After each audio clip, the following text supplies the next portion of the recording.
कैसे हैं आप। जैसा कि प्रीवियस क्लास में हमने हड़प्पा सभ्यता के पतन के लिए जो भी सिद्धांत दिए गए थे वो हमने पढ़े थे। जो विभिन्न इतिहासकारों के द्वारा जो चीज़ें बताई गई थी, जैसा कि हमने पढ़ा था जो आर्य आक्रमण का जो सिद्धांत है, जो मार्टिमर व्हीलर और गार्डविन चाइल्ड ने जो दिया था, जिसमें आर्यन इन्वेजन थ्योरी को एक कारक के रूप में देखा जाता है। पर हमने बताया था कि उसे एक प्रमाणिक स्रोत के रूप में नहीं माना जाता है, क्योंकि उसके हमें प्राप्त साक्ष्य नहीं प्राप्त हो पाए हैं। सबसे जो ऑथेंटिक जो रीजन माना जाता है वो क्लाइमेट चेंज को माना गया है। जो इतिहासकार हैं वो इस पर सहमत भी हुए हैं। अब हम उसी क्रम में आगे बढ़ेंगे। हम पढ़ेंगे जो हमारा नेक्स्ट चैप्टर है वैदिक काल, या हम कह सकते हैं वैदिक कल्चर। तो हम पढ़ेंगे कि पहले तो हम समझेंगे कि वैदिक का मतलब क्या है, अर्थात वह कालखंड जो वेदों से संबंधित रहा हो।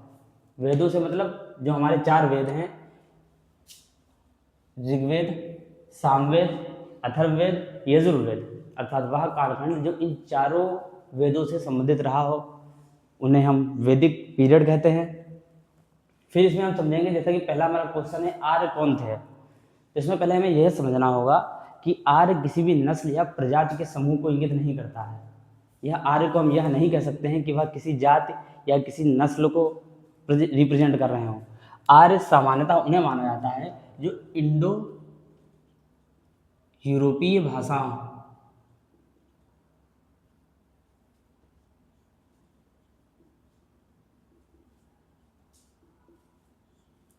जो इंडो यूरोपीय भाषाओं का प्रयोग करते हैं, अर्थात इंडो यूरोपीय भाषाओं के बोलने वाले लोगों का जो समूह था उन्हें आर्य कहा गया है।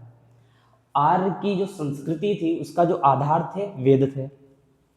जो आर्यों का जो सांस्कृतिक आधार था वह वेदों पर आधारित था। फिर हमने, जैसा कि हमने शुरुआत में पढ़ा था कि इतिहास से संबंधित हमने 3 शब्दावलियाँ पढ़ी थी, जिसमें हमने पढ़ा था हिस्ट्री, प्रोटो हिस्ट्री और प्री हिस्ट्री। हिस्ट्री के बारे में हमने पढ़ा था कि जिसका हमारे पास लिखित साक्ष्य है और उसे हम पढ़ भी पाए हैं। भारत के संदर्भ में उन्हीं अर्थों में जो हिस्ट्री की शुरुआत होती है वैदिक काल से मानी जाती है, क्योंकि वैदिक काल के संदर्भ में हमारे पास लिखित साक्ष्य भी हैं और उसे हम स्पष्ट रूप से पढ़ भी पाए हैं। पर हमने पढ़ा था कि वैदिक काल से पूर्व का जो टाइम पीरियड था, जिसे हमने हड़प्पा सभ्यता के रूप में पढ़ा था, उसमें हमने यहाँ पढ़ा था कि हमारे पास लिपि तो थी पर हम उसे पढ़ने में अक्षम रहे हैं और कोई भी हमें बड़ी मात्रा में लिखित साक्ष्य प्राप्त भी नहीं हो पाए हैं जिसे हम किसी प्रकार का कोई अनुमान लगा सकें। बस मोहरों पर और पट चित्रों पर कुछ हमें जो लिपि के जो चित्र हैं वो हमें अंकित रूप में देखे गए हैं। तो वो टाइम पीरियड हमने पढ़ा था कि आद्य ऐतिहासिक काल में जोड़ा जाता है, जिसमें हमारे पास लिखित साक्ष्य हैं पर हम उसे पढ़ नहीं पाए हैं। तीसरा हमने पढ़ा था प्री हिस्ट्री के बारे में, जिसका हमारे पास लिखित साक्ष्य नहीं है और ना ही हम उसे पढ़ पाए हैं। तो भारत की जो शुरुआत मानी जाती है वह मानी जाती है, या भारत की जो ऐतिहासिक शुरुआत मानी जाती है वह वैदिक काल से मानी जाती है, जिसका हमारे पास लिखित साक्ष्य है और उसे पढ़ भी पाए हैं। हमने पहला क्वेश्चन समझ लिया था आर्य कौन थे। जो इंडो यूरोपीय भाषा बोलने वाले लोगों का जो समूह था उन्हें आर्य के रूप में परिभाषित किया गया है। इंडो यूरोपीय भाषा मतलब भारत के संदर्भ में इंडो यूरोपीय भाषा संस्कृत थी। जो संस्कृत को बोलने वाले लोग थे वह आर्य थे। अब इनके संदर्भ में एक यह भी बात है कि आर्य को साधारणतः माना जाता है, साधारण अर्थ होता है इनका श्रेष्ठ या उत्तम से लिया जाता है। साधारण अर्थ श्रेष्ठ या उत्तम। दूसरा जो हमारा क्वेश्चन है आर्य के संदर्भ में कि आर्य कहाँ के निवासी थे, जो भारतीय इतिहास का एक बहुत ही ज़्यादा विवादास्पद क्वेश्चन रहा है। आर्यों के संदर्भ में यह काफ़ी ज़्यादा इतिहासकारों के बीच विवाद रहा है कि आर्यों का मूल स्थान कहाँ था।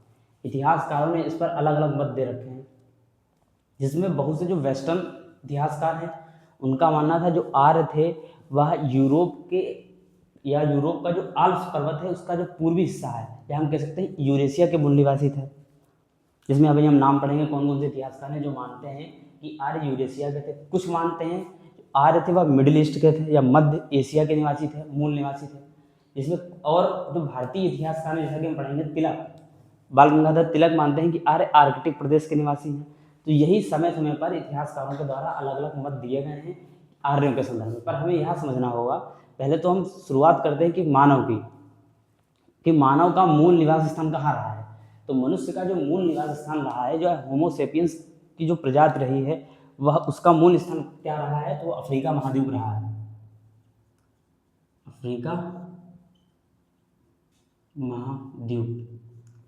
अफ्रीका महाद्वीप मानव का मूल निवास स्थान रहा है। मानव समय समय के अनुसार माइग्रेशन के माध्यम से विश्व भर के अलग अलग कोनों में जाता रहा है। उसी संदर्भ में आर्यों के संदर्भ में यही जो बात है वही लागू की जाती है कि आर्यों के द्वारा, जैसा कि आर्यों का जो मूल व्यवसाय था वह था पशुचारण। इनका जो मूल व्यवसाय था, जो आगे जाके हम पढ़ेंगे आर्थिक में, इनके आर्थिक जीवन था, इनका जो मूल व्यवसाय था पशुचारण था। क्योंकि यह लगभग 3500 वर्ष पुरानी बात है। इसमें जो मानव था, जो आर्य था, वो मूल रूप से पशुचारण को अपने व्यवसाय के रूप में देखता था। गौड़ जो व्यवसाय था, या कह सकते हैं जो आंशिक जो इनका व्यवसाय था वह था कृषि। तो जो आर्य थे वह समय समय के अनुसार आगे बढ़ते रहे पशुचारण, क्योंकि पशुचारण के लिए आपको पर्याप्त मात्रा में चारागाह की आवश्यकता होती है। जब चारागाह एक स्थान पर समाप्त हो जाता है तो यह पुनः आगे बढ़ जाते थे। जो अर्धयायावर हम कह सकते हैं घुमक्कड़ जीवन आर्यों के द्वारा जिया जा रहा है, या समय समय हालांकि इसके हमें साक्ष्य भी प्राप्त हुए। जैसे आर्यों के संदर्भ में जो हमें साक्ष्य मिले हैं, तो हम पहले यहाँ पे समझ लें, दो हमें अभिलेख प्राप्त हुए हैं जो हमें मिडिल ईस्ट से या वेस्ट एशिया से प्राप्त हुए। जिसमें पहला जो अभिलेख है वो हमारा बोगास कोई का अभिलेख।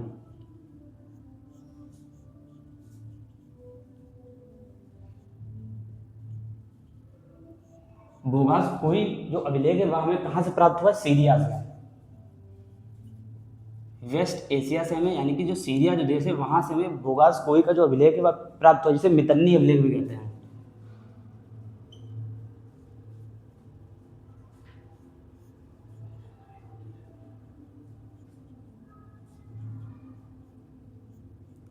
इस अभिलेख में जो दो राजाओं के बीच संधि का उल्लेख किया गया है, दो राजाओं के बीच संधि का उल्लेख किया गया, उसमें साक्षी के रूप में जो चार जो वैदिक देवता हैं, इंद्र, वरुण, मित्र, नासत्य, ये चार जो वैदिक देवता हैं इनका उल्लेख बोगास कोई जो अभिलेख है उसमें पाया गया है।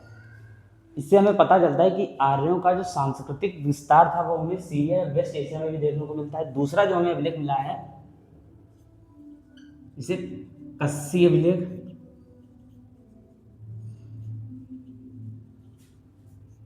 या कस्साइट,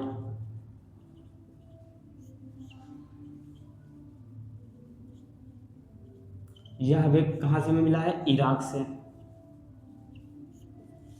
यह जो दो अभिलेख हैं जो कहीं ना कहीं बताते हैं कि आर्यों का संबंध इस क्षेत्र से भी रहा है। समय समय के अनुसार आर्यों को मध्य एशिया से होते हुए भारत का जो सप्त सेंदर जो प्रदेश है वहां पर जो इनके आवास के रूप में, जो स्थायी आवास के रूप में है, वह क्षेत्र आर्यों की पहचान बना। कौन सा क्षेत्र? सप्त सिंधु क्षेत्र, अर्थात जो सिंधु और उसकी जो सहायक नदियां उनका जो क्षेत्र था वो आर्यों का पहचान या मूल निवास का जो स्थान था वो बना, सप्त सिंधु का जो क्षेत्र था। हालांकि यह जो सिद्धांत हैं जो इतिहासकारों के द्वारा बताए गए हैं उनके द्वारा इन्हें परिभाषित किया गया है। अब इसमें कितनी सत्यता है, हालांकि इसे प्रामाणिकता के तौर पर सर्वाधिक मान्य माना जाता है। इसमें कितनी प्रामाणिकता है या कुछ हम अभी कह नहीं सकते, क्योंकि इसका हमारे पास कोई बहुत ही बड़ा पुरातात्विक या कोई ऐतिहासिक साक्ष्य प्राप्त नहीं हुआ है जिसे हम पूरी तरीके से 100% सत्य मान लें। फिर हम समझेंगे कि जो अन्य जो इतिहासकार हुए हैं उन्होंने क्या क्या इनके स्थान के संदर्भ में, मूल आवास के संदर्भ में बताया। बाल गंगाधर तिलक इसे आर्कटिक प्रदेश इनका मूल निवास स्थान बताते हैं। जो रसिया का जो उत्तरी एरिया है आर्कटिक प्रदेश वह माना जाता है। स्वामी दयानंद सरस्वती तिब्बत को आर्यों का मूल निवास स्थान बताते हैं। विलियम जोन्स यूरोप को, जैसा कि पहले ही हमने बताया कि जो ब्रिटिश इतिहासकार हैं वो ज़्यादातर यूरोप का जो क्षेत्र है, यूरेशिया का जो क्षेत्र है वह आर्यों का मूल निवास स्थान बताते हैं, जो ब्रिटिश इतिहासकार हैं। मैक्स मूलर बताते हैं मध्य एशिया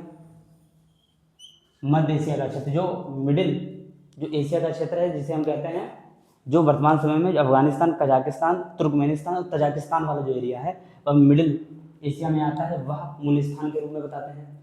पंडित गंगाराम झा जो हैं वो बताते हैं ब्रह्मीण्स देश, अर्थात जो गंगा और उसकी जो सहायक नदी है उनके जो बीच का जो क्षेत्र है, गंगा यमुना के जो बीच का क्षेत्र है उसे आर्यों के मूल निवास के रूप में बताते हैं।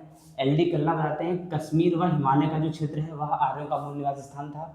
और डॉक्टर अविनाश चंद्र सप्तसेंधु जो क्षेत्र है उसे आर्यों का मूल निवास स्थान बताते हैं। पर हमने यह भी देखा कि आर्यों की जो सांस्कृतिक पहचान है उसके जो साक्ष्य हैं वो हमें सीरिया, इराक, ईरान और मध्य एशिया से भी प्राप्त हुए हैं। ईरान का जो फारसी जो ग्रंथ है जिल्द अवेस्ता, उसमें बहुत से ऐसे शब्द हैं जो ऋग्वेद से मेल खाते हैं।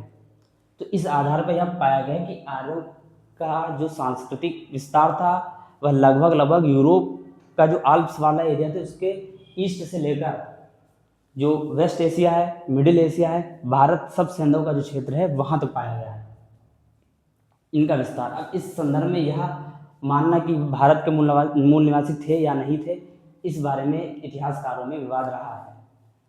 पर इसमें जो आर्य की जो माइग्रेशन जो थ्योरी है, जो प्रवासन का जो सिद्धांत है, वह एक प्रमाणिकता के तौर पर देखा गया है कि आर्यों के द्वारा समय समय पर प्रवास किया गया, एक स्थान से दूसरे स्थान पर जाया गया है।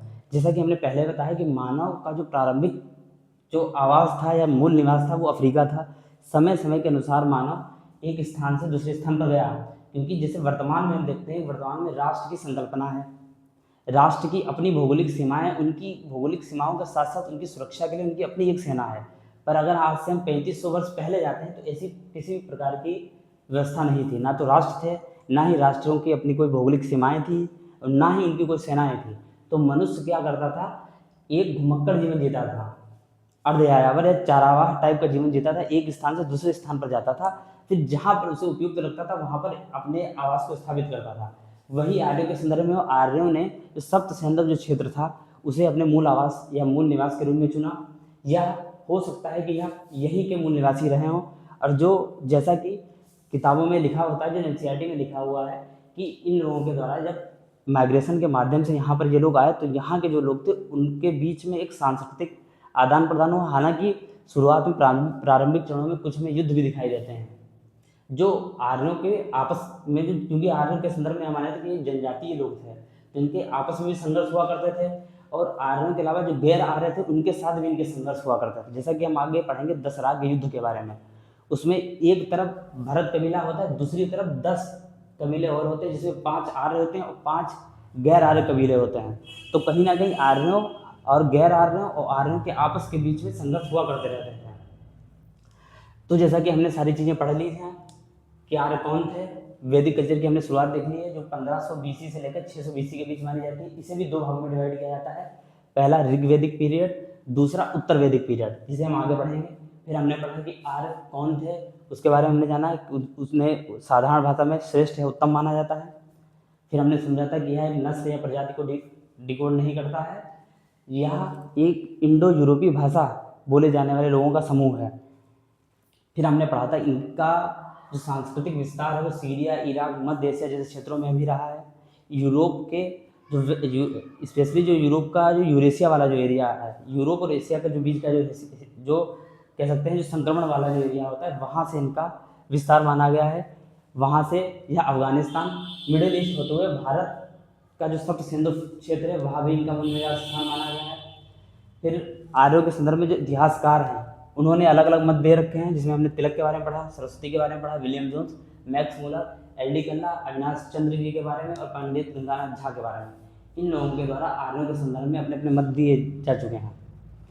उम्मीद है आप यहाँ तक सारी चीज़ें समझ गए होंगे। आगे हम ऋग्वैदिक काल की शुरुआत करेंगे जिसमें हम उसका जो सामाजिक जीवन है या उनका जो सामाजिक जीवन था, आर्थिक और राजनीतिक जो स्ट्रक्चरल जो था वह कैसा था, उसके बारे में हम सारी चीज़ें पढ़ेंगे, डिटेल से पढ़ेंगे।